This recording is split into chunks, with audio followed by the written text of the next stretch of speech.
Hi everyone and welcome to Season 1 Episode 5 of PSG Pain Purge with me, the United City FM. Welcome along. So we beat Shakhtar in the previous round of the Champions League. We've reached the quarter-final stage and we play the mighty Barcelona.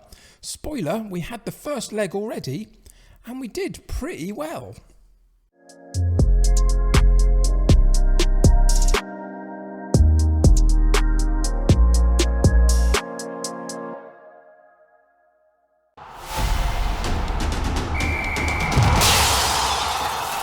So yes, indeed, we did pretty well in the first leg of the Champions League quarter-final against Barcelona. Neymar, the Barcelona old boy, came back to haunt them and got a goal, 1-0, in the home leg. So we are only one up after the home leg. But it's a lead nonetheless going into the mighty Nou Camp to see if we can hold on to it at least. We've had some good performances in the Ligue 1 as well, but that's kind of to be expected. I mean, I even rotated the 11 in between the Barcelona matches against Monaco, who are one of the better sides in the division, and we still beat them 4-0. So it's all going very well in the league. You'd expect it to, but it all becomes about what we can do in the Champions League in this particular series. And so far, it's going pretty well.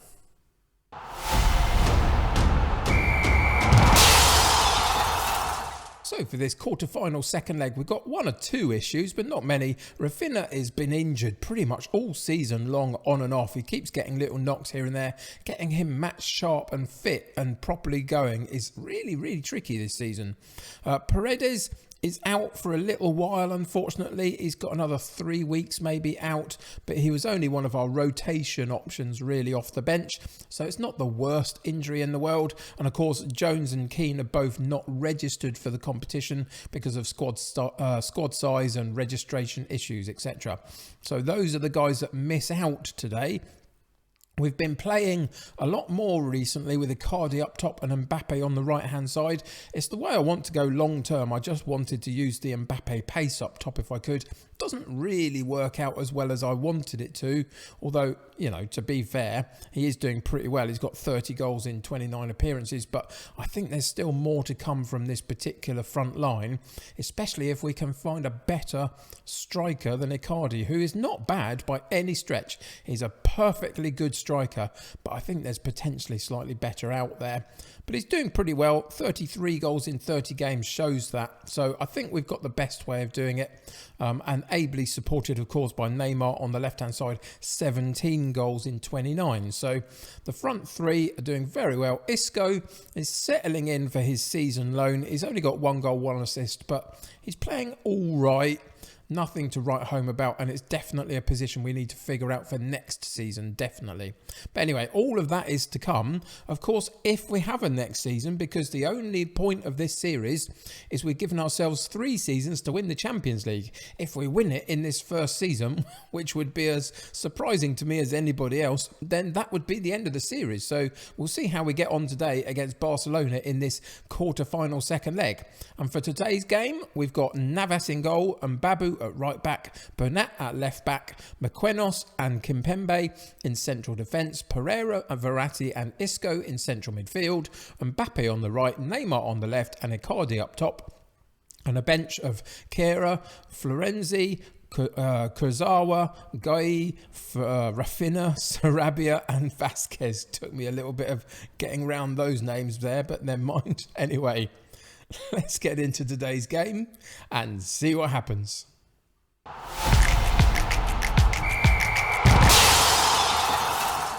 So for this second leg, I've gone with hands on hips and suggested we've been on a good run lately. Go out there and impress me. Show me what you can do to stop this Barcelona side.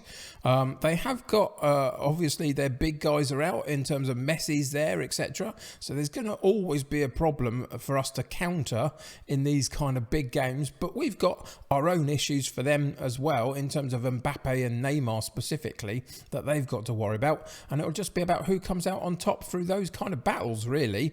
Of course, they get the home advantage, but we are 1 up. Let's see if we can keep that 1 goal advantage for as long as is possible. But it's Messi on the ball into Sergio, and his shot over the top of the bar. The goalkeeper went for it to try and cover the goal, but in the end, it was a bit high, and there was no major problem in it. This could be a tricky game, or it could, it might not be. Who knows? But Isco's on the ball down the right-hand side. Cross is blocked, but Danilo picks it up and passes into Mbappe. There's the cross in, and it's again cleared out by De Jong, and in again, and there's a scramble in front of goal, and Mbappe had a really good chance there to put it in the back of the net, but didn't quite manage it, and it goes out for a corner.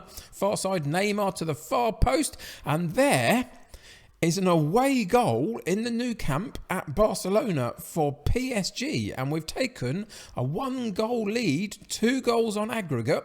Neymar with the cross in to the far post, and it's Icardi on that far post who powers the header back across goal, and the goalkeeper is static, and the ball goes in the back of the net, and we take a really good advantage in the early part of this game. This is not what I expected, to be honest. I expected a Barcelona onslaught, and it hasn't quite materialised so far. I mean, they've had more shots at goal than we have, and they've got more possession, but you'd expect it. But where are the highlights for them so far? Leading into half-time, 45 minutes gone, 2 minutes of added time, and there is the half-time whistle. Just those early couple of highlights in the first couple of minutes of the half, really. And we took advantage of one of them with an XG of 0.5. So we've doubled that in terms of actually getting a goal from what we're expected to get. So it was a really good looping header by Icardi. And a bit surprisingly, we've got a 2-goal lead, and now they have to score 3 because of the away goal that we've scored. Kind of feels a little bit more comfortable than I thought it would now, to be honest, but we've got to do the job and make sure that we don't do anything silly. So we're going to go with hands on hips again. Things are going well, but I know you're capable of even more. And then we're going to go into the shouts and get them to focus. And just try and find a way to calm the game down a little bit, take the sting out of it. But it's Barcelona on the ball at the back with Piqué into De Jong playing at the back there, which is an interesting choice for them. They've often played a midfielder in defence, haven't they? It's a bit strange at times, but yeah, there you go. Injuries and other things, or lack of quality maybe for them to sort out. We've got our own issues in our setup. I think our midfield isn't quite as solid as I'd like it to be. But then we've got the sprinkling of some stardust up top with the likes of Mbappe. On that occasion, he didn't quite manage it, and Dembele takes over for Barcelona, runs in off that left wing right the way through the heart of the defence, opens it up completely. The goalkeeper has to come out to narrow the angle, and he doesn't quite make it. But what was the defending there? They ran through our central midfield, which is where I said we've got a little bit of an imbalance maybe. And then the central defensive partnership opened up for him to run right the way through the middle. And he doesn't make a mistake. And we go 1-1 on the night, 2-1 on aggregate. And it's going to get a little bit nervy if we don't arrest this slide a little bit. And there's a good headed clearance for us on a corner kick for Barcelona. And Mbappe picks up the loose ball at the edge of the box and runs the length of the pitch into Icardi. And he gets a perfect chance for another goal. And he puts it straight at the goalkeeper. The defence opened up for him. He ran through on goal. Goalkeeper was the only person in the way. And he manages to get a block on it. 69, 70 minutes. We're going to pause the game there and go into the tactics and just see if we can change anything up a little bit just to run this game down as much as we can. So we've got a few low ratings at the back. We've got one in midfield from Verratti, which is unfortunate. We've got Isco not playing particularly well. Those are sort of 3 areas that we need to look at. So we're going to do some of that. We've got Vasquez on the bench, so he comes in for Isco. We've got, what have we got? We've got Guy, who can come in for Verratti, and we're going to switch him and Pereira around. Just that's the way I prefer those two to play if need be. And then we can make a change at the back. But we also have a couple of issues higher up the pitch where I think we can be a little bit more kind of impactful by making a change. Can we? No, I'm going to take Mbabu off and put Florenzi on down that right-hand side of the defence and just try and shore that area up with Messi, I suspect, sniffing around here and there. So let's go back into the game and immediately go into the shouts and demand more from them, just to focus them. 15 minutes left. We've got that lead. They still need 2 goals, remember, but obviously with 10 minutes to go, that's not insurmountable for Barcelona at any point. But we have the highlight, left-sided throw-in right on the edge of their box, but they've cleared it to Messi in loads of space, and we've got a couple of defenders back, and they do a really good job. Bernat tidies it all up afterwards and then clears the ball to Neymar down the left wing. He goes long over to Icardi, turns the defender, but a second defender got to the ball first, and again it's Messi on the ball, sweeping it out to the other side to Dembele, and he comes up against Florenzi, and there's a fantastic block on the line, but the ball drifts out into the middle of the penalty box, and it's Pedri who gets on the ball in the penalty box with the goalkeeper on the floor, and he puts it home for a 2-1 lead to Barcelona. And we still have that away goal advantage, but now 1 goal changes everything from this point onwards with a few minutes to play. And can we see it through? We just about have, haven't we? No, it's a final Barcelona highlight down the left side there for a throw-in. Pjanic takes over into the box. And in the dying seconds of the game, literally 2 seconds left, Pedri puts Barcelona 3-1 up, and we're going out of the Champions League. Just like that, it changed in the last 10 minutes of the match, and Barcelona have pulled off a complete upset in terms of being able to come back from 2-0 down, and they win 3-2 on aggregate. Ugh. Rude word. That's annoying, isn't it? 91st minute goal. 86th minute goal and a 94th minute goal for Barcelona to turn the tie round. And there is where we have to improve. We've got that central midfield 3, and none of them performed today. And we've also got a couple of issues at the back as well. Our front line is pretty decent, as we've seen, but even they didn't perform particularly well today, did they? Nobody did, really. But in the end, Barcelona's quality shone through, and we've still got some work to do, and we will be back for Season 2 of PSG Pain Purge to continue our assault at trying to win this Champions League.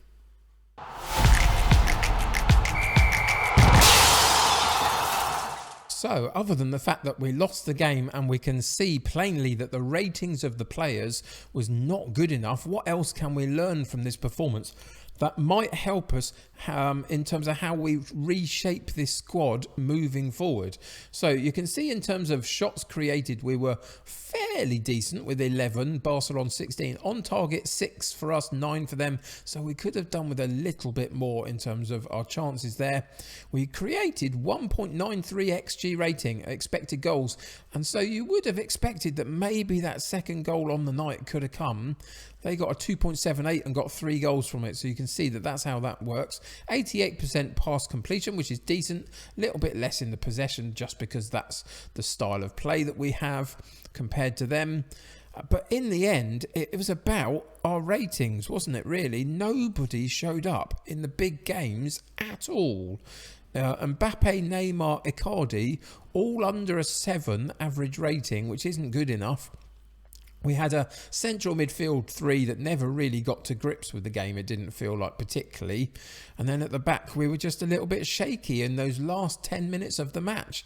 And when the ball got chucked in, we couldn't quite deal with it. There is a lot that we could do to this side. I would suggest we long-term need a better striker, better attacking midfielder, possibly a better central midfield player to play alongside Verratti, who was off form today but is decent. Maybe another central defender in there. Also, the fullbacks are a bit kind of okay-ish, but not amazing. And then we've got an ageing Navas in goal. So there is lots you can do. We have been given a transfer budget to do it. We've got about 388 million to spend, I think. I think we're going to have to do it, really, though, to get this team properly going in the right direction. Anyway, forget that. What can we learn from today? So let's go in and have a look more closely at what we did. The amount of chances created was all right. And there were some decent chances inside the 6-yard box from Mbappe and Icardi. And what happened to those? The shots were saved and one was a goal in there. But there's some missed shots from out on a wide angle, taking shots that you didn't really need to when potential pullbacks were available, possibly. You can see Barcelona's spread is pretty decent, and they're always going to be tricky away from home at their place, aren't they? But even so, it was disappointing. You can see that in terms of our heat map, and our average positions, our central midfield three kept quite a decent shape, but were quite deep, and Barcelona's was quite high up. This is this is where we possibly lost the game. We went 1-to-1 with a central midfield three that were dominant in that central midfield area. And it didn't quite work out for us, did it really? A decent enough shape, though. I think that occasionally Icardi is a little bit isolated. Their number 9, from their perspective, was a little bit sort of in this kind of area compared to where their team were. So shortened that gap. We need to work on his placement, maybe his type of role. In terms of the rest of the game, though, the action zones, they had the most of it in midfield, which you would kind of expect them to do. And in the end, their quality shone through. I'm not going to go through all of the normal stuff that we do. It's a disappointing performance from pretty much, well, no, not pretty much, absolutely everybody. None of them showed up. 6.9 out of 10 is the best rating we got, and that is not good enough.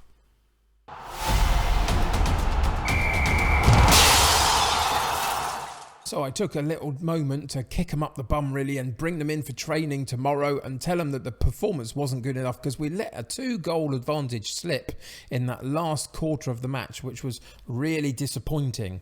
We are going to win the domestic league by an absolute mile. We're already, 13 points clear, and we've still got 7 matches left to go.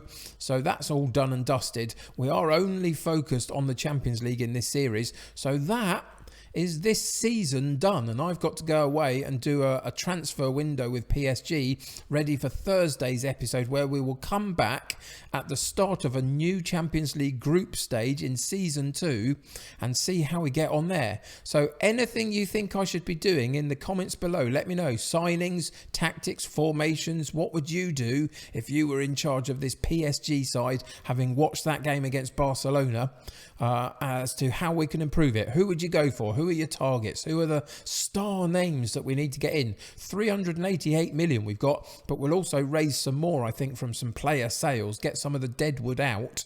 So it could be over 400 before we start buying players in. So yeah, knock yourselves out. Tell me what you would do if you were me, and we'll see whether next season we can make a better fist of it.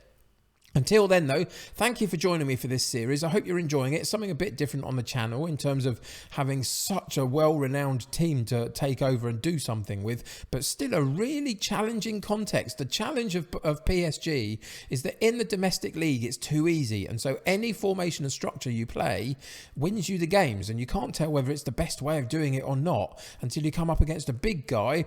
And when you come up against a big guy and they beat you, it's then too late to figure it out.